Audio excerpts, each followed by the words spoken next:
Hi hello नमस्कार, मी सुवर्ण home kitchen मध्ये परत एकदा तुमचं अगदी मनापासून स्वागत। सगळ्या सबस्क्रायबरचे मनापासून धन्यवाद, सगळ्या व्ह्यूअर्सचे धन्यवाद। मी आज तुम्हाला खूप छान अशी रेसिपी दाखवणार आहे। मुलांची शाळा चालू झालेली आहे आणि आईला प्रश्न पडलेला असतो रोज मुलांसाठी काय द्यावं आणि ते पण हेल्दी। तर मी आज अशीच मुलांसाठी हेल्दी रेसिपी डब्यासाठी तुम्ही बनवू शकता, सकाळी नाश्त्यासाठी बनवू शकता, अशी छान अशी मी हेल्दी रेसिपी तुम्हाला दाखवणार आहे। ती म्हणजे मी आज दाखवणार आहे भोपळ्याचे, दुधी भोपळ्याचे पराठे। तर मी काय केलं, इथे थोडासा भोपळा सालासहज घेतलेला आहे, कोवळा आहे, त्यामुळे बारीक किसणीने छान किसून घेणार आहे। घेतलेले त्याच्यात तुमचे 8 ते 10 पराठे तयार होतात।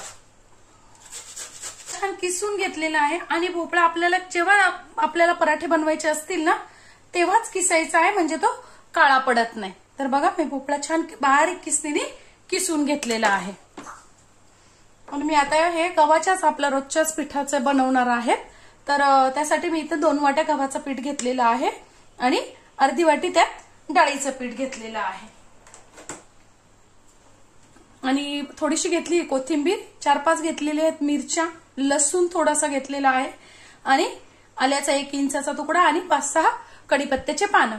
तर जर तुम्ही मुलांसाठी बनवताय तर मिरचीचं प्रमाण, तुमचे मुलं मिरची खात असेल तर तुम्ही मिरची टाका, कमी अधिक चवीनुसार तुम्ही करू शकता।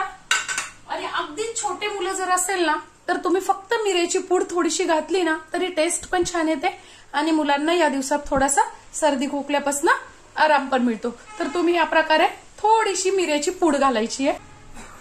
आता आपण हे छान बारीक करून घेऊ। बारीक करून घेतलेला आहे, टाकून घ्यायचं आहे आपल्याला ते। तर टाकून घ्यायचं आहे थोडासा ओवा, मी ते अर्धा चमचा ओवा घेतलेला आहे, थोडासा असा चोळून टाकायचा आहे म्हणजे वास छान येतो। 1 चमचा मीठ,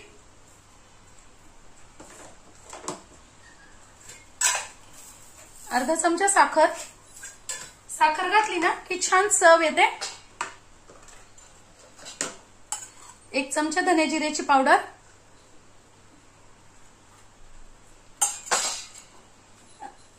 अर्धा चमचा हिंग,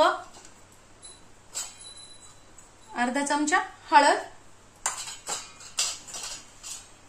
आणि हे माझं थोडंसं कलरचं तिखट आहे, थोडंसं कलरसाठी मी तिखट टाकणार आहे, नाहीतर आपण मिरची वापरलेली आहे आणि मुलं खाणार असाल तर तुम्ही तिखट पण नका टाकू, फक्त मी मगा सांगितलंय तसं ही काळ्या मिरची पूड येते ती टाका। हे छान आता मिक्स करून घ्यायचंय। ते तुम्ही प्रवासात नेण्यासाठी पण करू शकता, खूप छान लागतात। असं छान मिक्स केल्यानंतर 2 चमचे तेल टाकून घ्यायचंय म्हणजे पराठे खुसखुशीत आणि मऊ राहतात। आपण किसून घेतलेला भोपळा, पाणी अजिबात घालायचं नाहीये सुरुवातीला, आपण जे भोपळ्याचं किसून ठेवलेलं ना त्याच्यातच भिजवण्याचा प्रयत्न करायचा, कारण भोपळ्याला खूप पाणी सुटत असतं म्हणून।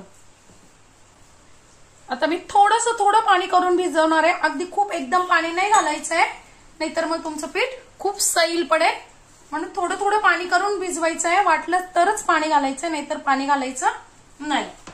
बघा अजिबात सैल नाही करायचा आहे गोळा, थोडासा घट्टच ठेवायचा आहे, कारण नंतर तो सैल होतो। याप्रमाणे आपल्याला पीठ छान भिजून घ्यायचंय, थोडासा तेलाचा हात लावायचा आहे आणि 5 मिनिटासाठी फक्त आपल्याला हा भिजू द्यायचा आहे झाकण ठेवून। 5 ते 10 मिनिटं झालेली आहे, छान असं बघा पीठ मस्त असं भिजलेलं आहे। परत थोडंसं तेलाचा हात लावून आपल्याला ते मळून घ्यायचंय। तुम्हाला जर या स्टेपला असं वाटलं की हे होतंय, पीठ खूप सैल वाटतंय, तर तुम्ही काय करायचंय, परत थोडंसं अर्धी वाटी गव्हाचं पीठ आणि 2 ते 3 चमचे डाळीचं पीठ टाकून छान घट्ट करून घेऊ शकता। आता मी लगेच तवा तापायला ठेवलेला आहे।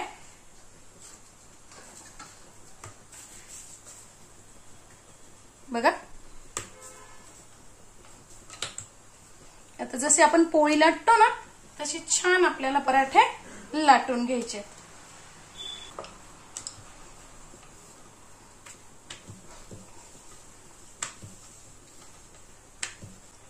बघा, खूप जाडही नाही आणि खूप पातळही नाही, असे छान छोटे छोटे पराठे आपल्याला लाटून घ्यायचे.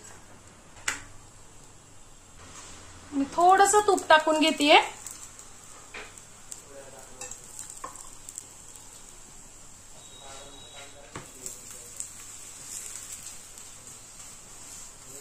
मुलांसाठी बनवताना त्यावेळेस तुम्ही थोडंसं चीज किसून टाकलं ना तरी छान वाटतं, मुलांना आवडतं. बघा, आजची माझी रेसिपी अगदी सोपी, खूप हेल्दी, मुलांसाठी खूप छान अशी पौष्टिक, मोठ्यांनाही आवडते, मुलांनाही आवडते.